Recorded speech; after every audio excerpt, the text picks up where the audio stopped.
বাংলার সিংহাসনটা তার চাই চাই। আর এই সিংহাসন রক্ষা করার জন্য ও 16 বছর ধরে তাণ্ডব চালিয়েছে সারা বাংলাদেশে। কত মায়ের কোল খালি করেছে, কত স্ত্রীকে বিধবা করেছে, কত পরিবারকে সন্তান হারা করেছে, তার কোনো ঠিকানা নেই, তার কোনো হদিস নেই।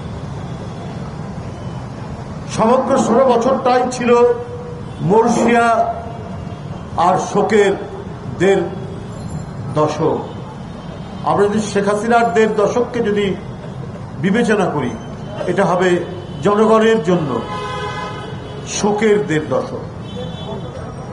কারণ গুম ছিল শেখ হাসিনার কাছে একটা খেলা, ক্রস ফায়ারে হত্যা ছিল শেখ হাসিনার কাছে একটি আনন্দের বিষয়।